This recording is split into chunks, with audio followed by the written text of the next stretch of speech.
Good morning, students. So today we are going to further proceed our previous topic, which is polarization of a dielectric. As we had discussed in our previous topic that we have two type of dielectrics. First one is the polar dielectric and the second one is the non-polar dielectrics. So in case of polar dielectrics, we have electrical dipole moment, but in case of non-polar dielectric, we all know that in the absence of the electrical field, they are circular in shape, and the value of dipole moment of these non-polar molecule that is always equal to 0.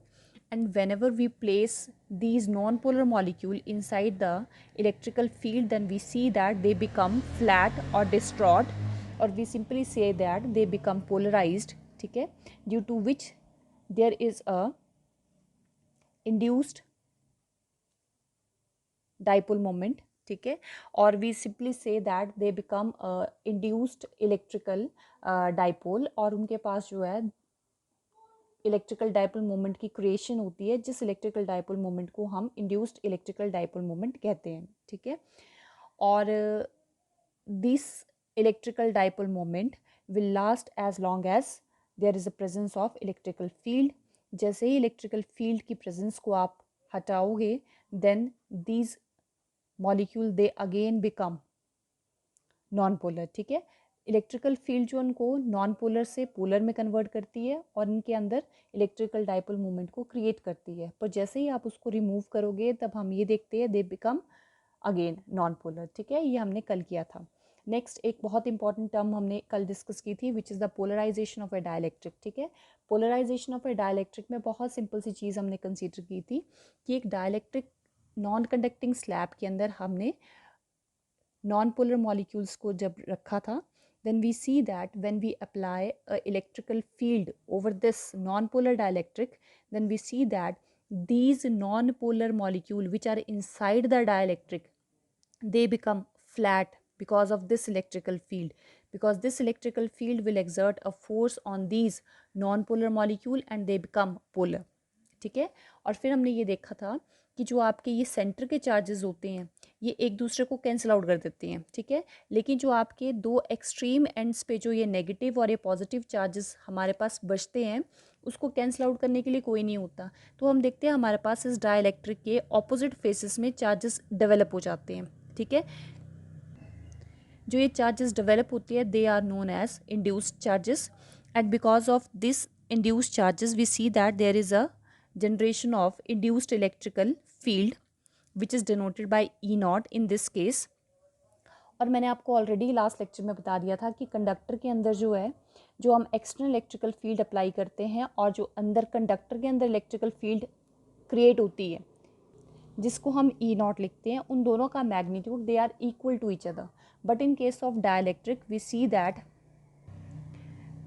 जो अंदर electrical field create होती है, the magnitude of this electrical field is always less than the magnitude of the external electrical field, because as you all know than the number of charges inside the dielectric is very less. ठीक है, तो हम ये देखते हैं कि dielectric के अंदर जो हमारी नेट इलेक्ट्रिकल फील्ड होती है E net which is equal to E minus E naught, that does not equal to zero. But conductor में ये दोनों आपस में बराबर होती है तो वो ज़ीरो हो जाती है, पर डाइलेक्ट्रिक में ज़ीरो नहीं होती. ठीक है, अब यही आपने आज हमने यूज़ करना है और आज के टॉपिक को फर्दर एक्सीड करना है. ठीक है, तो हमने क्या किया, पोलराइजेशन ऑफ ए डाइलेक्ट्रिक आपको जो लास्ट टॉपिक करवाया है इसी को आपने आगे एक्सीड करना है. ठीक है, ये पोलराइजेशन ऑफ ए डाइलेक्ट्रिक के आगे आपने इसको एक्सीड करना है. ठीक है, तो ये मेरे पास दो पैरेलल शीट्स आ गई, एक शीट ये एक शीट ये.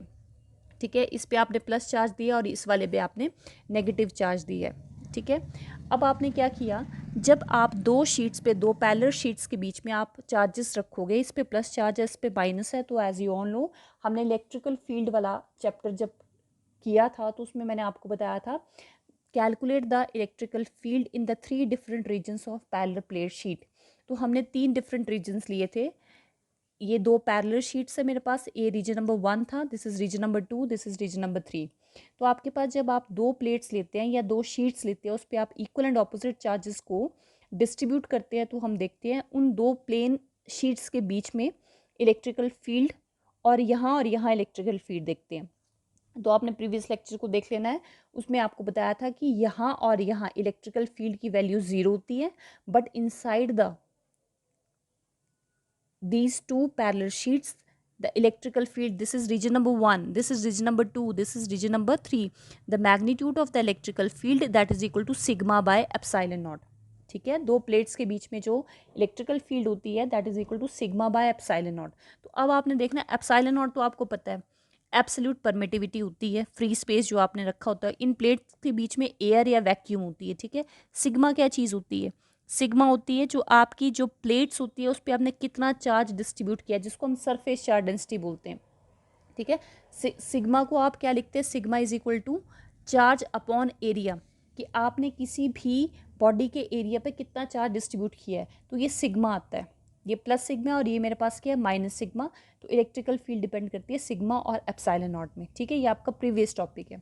तो हमने क्या किया, पोलराइजेशन ऑफ अ डाइलेक्ट्रिक में ये दो प्लेट्स ले ली जिसमें प्लस और माइनस चार्ज आपने डिस्ट्रीब्यूट किए. ठीक है, अब इसमें जितना प्लस चार्ज है उतना ही आप यहाँ बनाएंगे. मैंने 5 प्लस शो किया तो यहाँ पे आप 5 नेगेटिव शो करोगे. ठीक है, ये दो शीट्स के बीच में आपकी इलेक्ट्रिकल फील्ड जनरेट हो जाएगी which is represented by E not. ठीक है, उसको आपने ई नॉट से रिप्रेजेंट किया.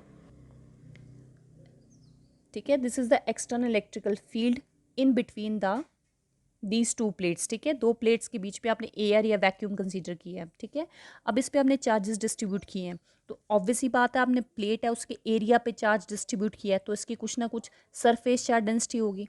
तो जो प्लेट्स है इसकी सरफेस चार्ज डेंसिटी को मैंने सिग्मा डिनोट किया. ये प्लस सिग्मा है और ये मेरे पास माइनस सिग्मा है. Sigma is the surface charge density of these two parallel plate sheets. ठीक है, इनकी है.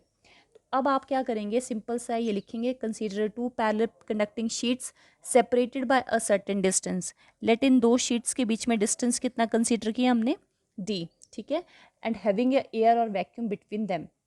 E naught is the electrical field between the plates और द शीट. ठीक है, and sigma is the plus minus sigma is the surface charge density of the plates और sheets, जो भी आपने लिखना है. ठीक है, तो अब आपने बताना है कि इन दो प्लेट के बीच में कितनी इलेक्ट्रिकल फील्ड होगी.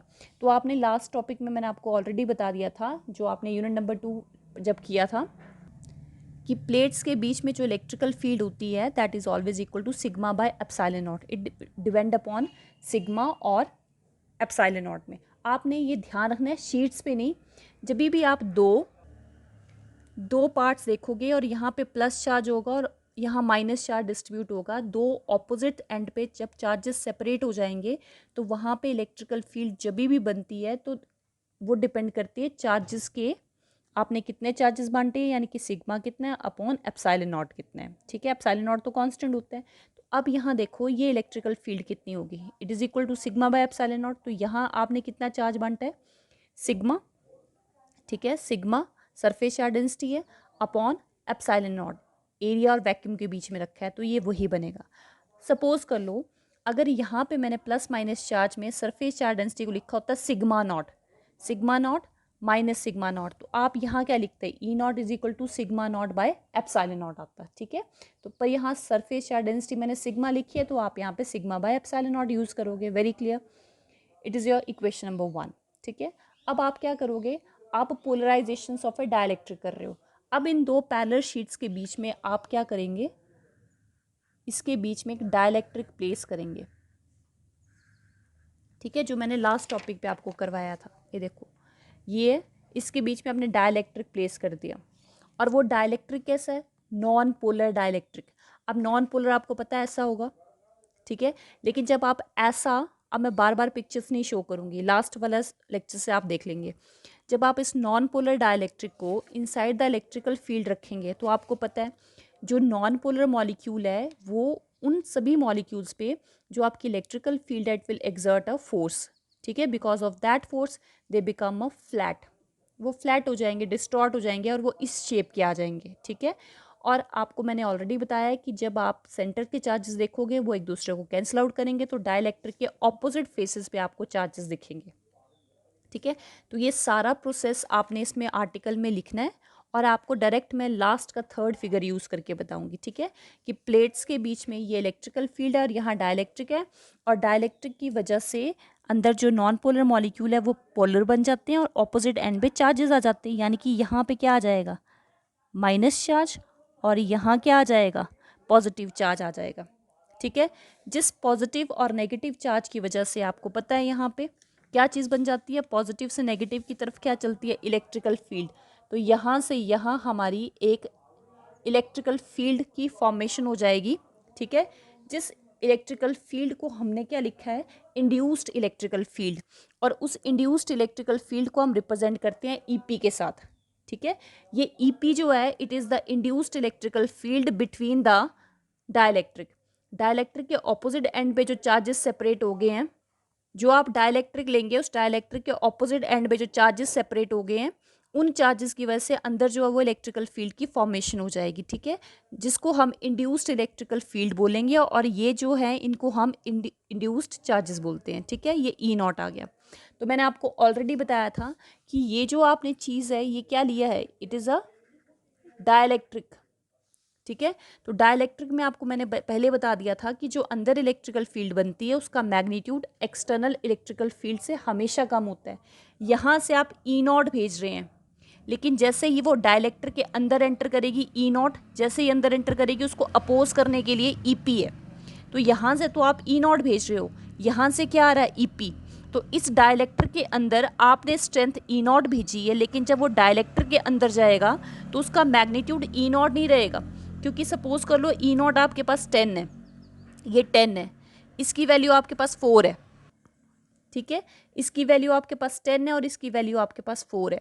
तो जब यहाँ से आप 10 भेजोगे, अगर उसको कोई ऑपोजिशन नहीं मिलती तो 10 नहीं रहेगा, लेकिन जैसे वो डाइलेक्ट्रिक में एंटर करेगा उसको अपोज करने के लिए ईपी बैठा है जिसका मैग्नीट्यूड 4 है। तो अंदर जो है वो नेट इलेक्ट्रिकल फील्ड ना 10 रहेगी ना 4 रहेगी, एज यू ऑल नो दोनों एक दूसरे को अपोज करेंगे, जिसकी वजह से जो अंदर इलेक्ट्रिकल फील्ड है जिसको हम क्या लिखेंगे, ठीक है, जो आपके पास नेट इलेक्ट्रिकल फील्ड है जिसको मैंने ई लिखा, वो कितनी बचेगी, यहाँ से आप ई नॉट भेज रहे हो, यहाँ से ई पी, और ई पी का मैग्नीट्यूड इससे कम ही रहेगा, तो नेट इलेक्ट्रिकल फील्ड क्या बनेगी, E naught minus E P, E naught minus E P, जिसमें ई को हम क्या लिखेंगे, E is the reduced value of electric field. ठीक है, और यहाँ पे डाइलेक्ट्रिक के अंदर मैंने आपको ऑलरेडी बताया ये कभी भी जीरो के इक्वल नहीं होगी।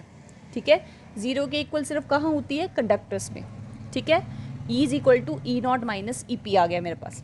अब मैंने वही चीज़ जो मैंने यहाँ सारा बताया है उसी को आपने एक्सप्लेन करके लिखना है। ठीक है, क्या चीज़ किया, यहाँ तक हमने ऑलरेडी पढ़ लिया था कि ई नॉट जो है that is equal to sigma by epsilon naught. ठीक है, अब हमने क्या किया, now introduce a non polar dielectric between them, then because of E naught each non-polar molecule get elongated in dielectric and become polar, flat हो जाएगा वो। ठीक है, the charges are induced on the opposite faces of the dielectric and the middle charges, जो आपको कल पूरा explain किया था वही है middle charges। ठीक है, cancel the effect of each other and dielectric become polarized and this process is called polarization of a dielectric। ठीक है, अब यहाँ पे एक और इम्पॉर्टेंट चीज़, जो बाहर आपकी इलेक्ट्रिकल फील्ड बनती है वो इन चार्जेस की वजह से है, ई नॉट। अब इसका मैग्नीट्यूड डिपेंड करता है यहाँ कितने चार्जेस हैं। क्लियर, और आपने एक और इम्पॉर्टेंट चीज़ ध्यान रखनी है कि अगर मैं यहाँ पे कंडक्टर प्लेस करती, यहाँ पे डाइलेक्ट्रिक है, अगर आप बाहर 5 चार्जेस फॉर्म कर रहे हो तो कंडक्टर के अंदर भी आपने 5 चार्जेस ही शो करने हैं, क्योंकि इन 5 चार्जेस जो है वो इसका मैग्नीट्यूड बताएंगे और अंदर की इलेक्ट्रिकल फील्ड का मैग्नीट्यूड भी यही चार्जेस बताते हैं। तो बाहर की इलेक्ट्रिकल फील्ड और अंदर की इलेक्ट्रिकल फील्ड एक जैसी होती है कंडक्टर में, तो इसलिए बाहर चार्जेस और अंदर चार्जेस जो है वो नंबर ऑफ चार्जेस सेम बनाते हैं। लेकिन डाइलेक्ट्रिक में इसकी स्ट्रेंथ ज़्यादा है तो यहाँ पे आप ज़्यादा चार्जेस शो करना, और डाइलेक्ट्रिक के अंदर जो है इलेक्ट्रिकल फील्ड उसकी स्ट्रेंथ कम है तो यहाँ के चार्जेस आप कम शो करेंगे। ठीक है, जैसे यहाँ मैंने 5 बनाया तो यहाँ अंदर आप 5 से कम बनाना। क्लियर, तो ये जो है इन चार्जेस को हम इंड्यूस्ड चार्जेस बोलते हैं। ठीक है, क्लियर, इस इंड्यूस्ड चार्जेस पे ये डिपेंड करता है। ठीक है, अब ऑब्वियस सी बात है कितने चार्जेस आपने डिस्ट्रीब्यूट किया उसको हम सिग्मा बोलते हैं।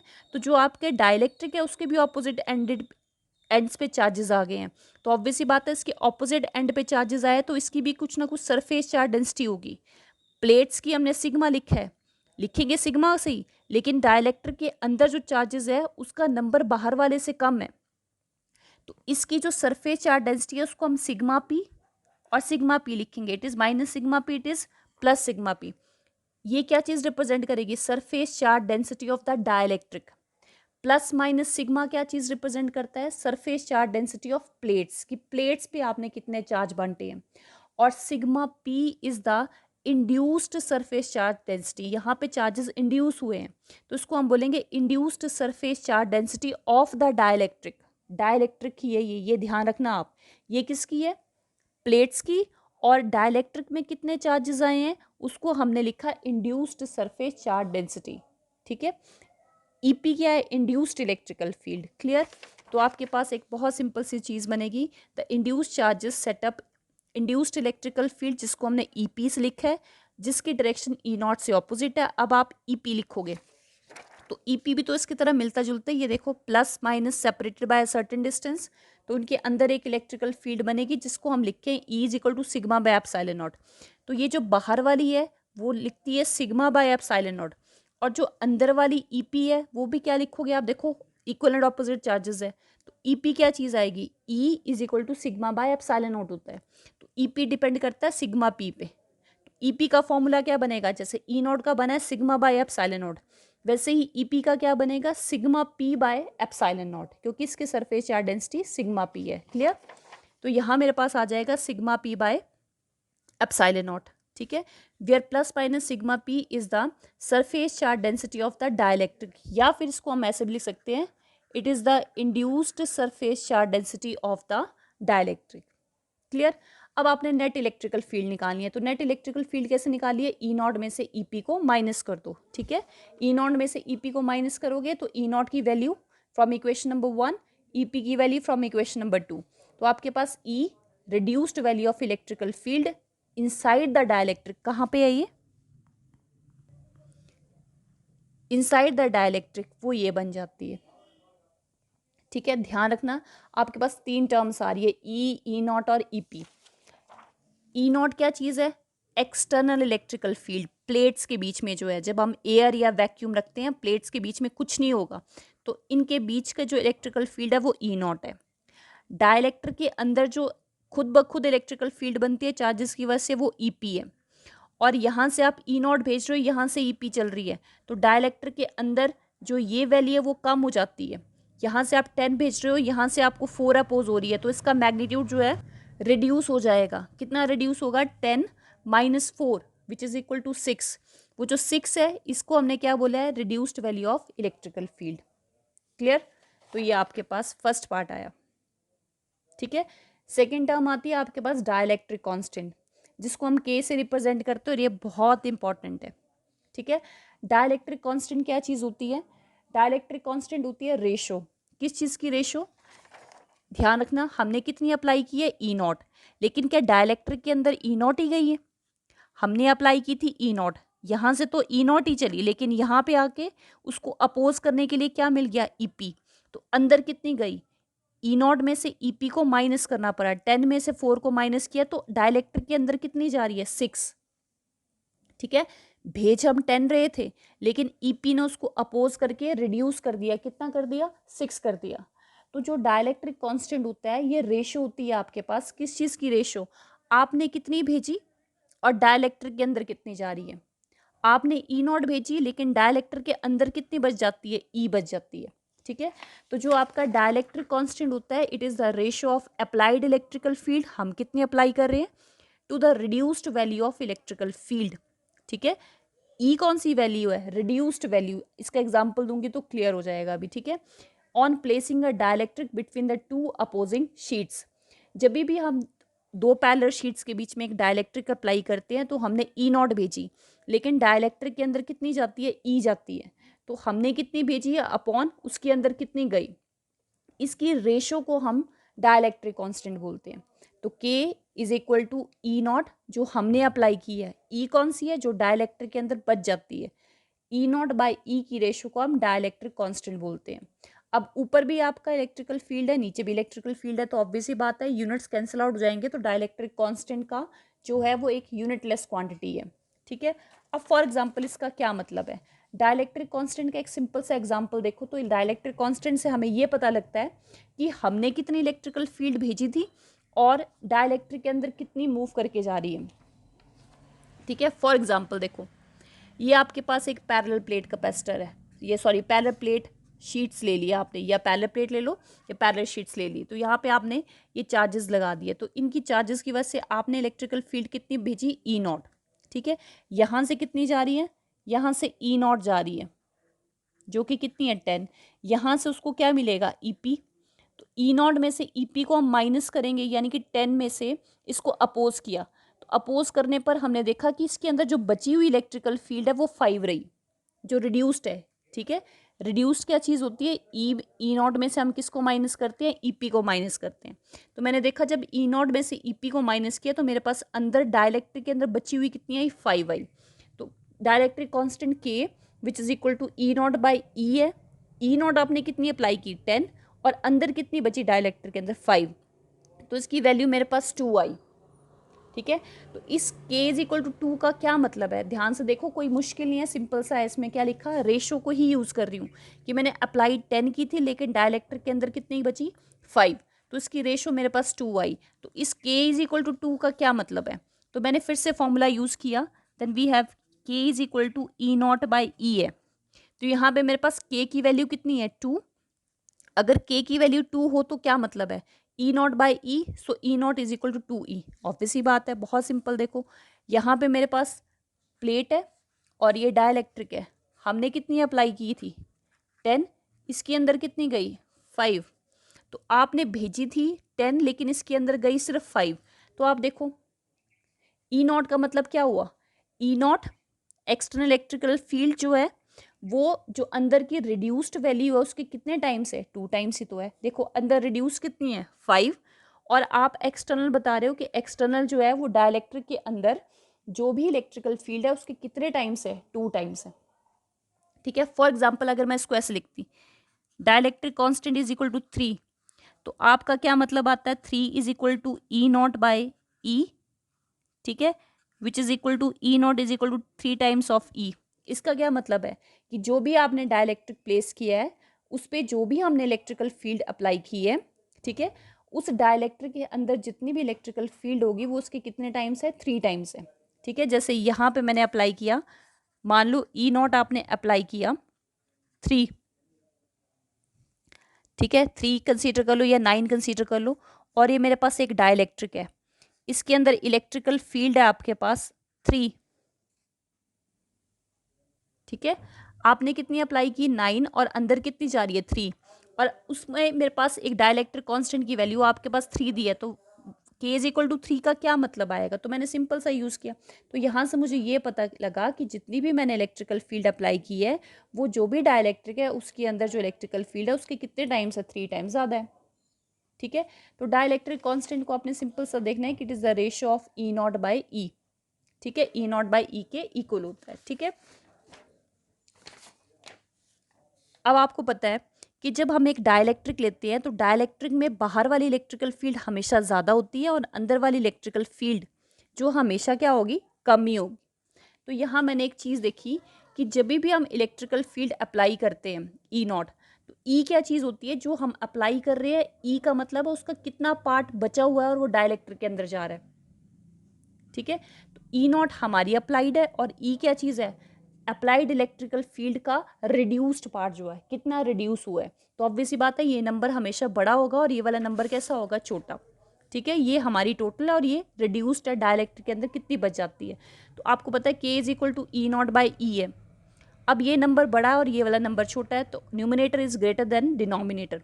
अगर न्यूमिनेटर जो है बड़ा है, डिनोमिनेटर छोटा है, तो ये रेशो जो है always equal to greater than 1। ठीक है, ये हमेशा ऊपर न्यूमिनेटर बड़ा हो डिनोमिनेटर छोटा हो तो रेशो जो है वो हमेशा 1 से बड़ी आएगी। ठीक है, और अगर ये पूरी रेशो 1 से बड़ी है तो ऑब्वियस ही बात है के भी किससे ज़्यादा होगा, 1 से बड़ा ही होगा। क्लियर, के भी क्या होगा, 1 से बड़ा होगा। के को हम डाइलेक्ट्रिक कांस्टेंट बोलते हैं और स्पेसिफिक इंडक्टिव कैपेसिटी भी बोलते हैं। ठीक है, नेक्स्ट है सिग्मा और सिग्मा पी में क्या रिलेशन आता है। सिग्मा है सरफेस चार्ज डेंसिटी, जो कि आपको बताया था प्लेट्स की है। सिग्मा पी क्या है, induced surface charge density dielectric की। ठीक है, हमने ये रिलेशन पढ़ा है is equal to E naught minus E P, और ये भी हमने अभी पढ़ा ई नॉट बाई ई। यहाँ से ई को मैंने इन टर्म ऑफ के लिखा तो ये ई नॉट बाई के बन गया। इस इक्वेशन को चेंज किया मैंने, ई की जगह मैंने ई नॉट बाई के यूज़ किया। ठीक है, अब आपको पता है ई नॉट और ई पी को हम ये लिखते हैं sigma by epsilon naught, E P is equal to sigma P by epsilon naught. यहाँ वैल्यूज पुट की है। सिग्मा पी को मैं लेफ्ट साइड लेगी और ये आपके पास राइट साइड आ गया। यहाँ से एप्सिलॉन नॉट कॉमन होके मैंने कैंसिल आउट कर दिया, तो आपके पास बचा sigma P is equal to sigma 1 minus 1 by K. तो यहाँ से इसको एलसीएम लेके मेरे पास ये इक्वेशन बनी, और सिग्मा को डिनोमिनेटर में लेके गए तो ये इक्वेशंस बन गई। ठीक है, तो आपको पता है कि के जो है इज ऑलवेज ग्रेटर देन 1, 1 से बड़ा होगा। ठीक है, अगर ये 1 से बड़ा होगा, ठीक है, अब ये वाला नंबर के है, ठीक है, और ऊपर के में से कुछ चीज माइनस हो रही है। ठीक है, दिख रहा है ना आपको, ये नीचे मेरे पास के है और ऊपर के में से कुछ नंबर माइनस हो रहा है, तो ऑब्वियस सी बात है न्यूमरेटर जो है वो स्मॉलर है, डिनोमिनेटर कैसा है, लार्जर है। अगर न्यूमरेटर की वैल्यू स्मॉलर हो, डिनोमिनेटर जो हो लार्जर हो, तो रेशो जो है हमेशा 1 से छोटी आती है, फ्रैक्शन में आएगी 1/2 1/3, लेकिन 1 से कैसी आएगी, छोटी ही आएगी। ठीक है, numerator is smaller, denominator is larger, then this ratio is always less than 1, and if this ratio is less than 1, तो अगर ये लेस देन 1 है तो ये इसके इक्वल है, ये भी क्या होगा, लेस देन 1 होगा, यानी कि sigma P is less then sigma. तो ये तो आपको ऑलरेडी बता दिया था कि जब आप एक डाइलेक्ट्रिक को प्लेस करते हैं तो बाहर चार्जेस प्लेट्स में जो होती है ई नॉट की वैल्यू ज़्यादा है, तो ये वाले चार्जेस का मैग्नीट्यूड ज़्यादा होगा और अंदर वाले चार्जेस का मैग्नीट्यूड कैसा होगा, कम। यानी कि सिग्मा की वैल्यू जो है वो ज़्यादा और सिग्मा पी की वैल्यू कैसी होती है, कम होती है। आपने वो प्रूव किया। जब हम कंडक्टर की बात करते हैं तो कंडक्टर में आपको बताया मैंने, बाहर जितने चार्जेस बताओगे प्लेट्स के अंदर भी उतने चार्जेस बनाने हैं, क्योंकि इलेक्ट्रिकल फील्ड का मैग्नीट्यूड बाहर और अंदर वाली का मैग्नीट्यूड बराबर होता है। ई नॉट और ई पी इसमें कैसे होते हैं, बराबर होते हैं, जिसकी वजह से नेट इलेक्ट्रिकल फील्ड ई, जो कि हम क्या लिखते हैं, E naught minus E P, अगर दोनों बराबर है तो ये जीरो आती है। ठीक है, तो कंडक्टर के अंदर नेट इलेक्ट्रिकल फील्ड जीरो आती है, तो E is equal to E naught minus E P पे ये जीरो करके मेरे पास E naught is equal to E P आ गया। कि बाहर और अंदर वाली इलेक्ट्रिकल फील्ड कैसी होती है, बराबर होती है। तो यहाँ सिग्मा बाय एप्सिलॉन नॉट, ये sigma P by epsilon naught, तो मेरे पास sigma is equal to sigma P आ गया। अगर बाहर और अंदर वाली इलेक्ट्रिकल फील्ड बराबर है तो ऑब्वियसली बात है बाहर के चार्जेस और अंदर के चार्जेस भी कैसे होंगे, बराबर ही होंगे, यानी कि सिग्मा इज इक्वल टू क्या आएगा, सिग्मा पी के इक्वल। ठीक है, सिंपल सा कैलकुलेशन पार्ट है, कोई डिफिकल्ट नहीं है, तो आपने इसको कंप्लीट करना है। ओके।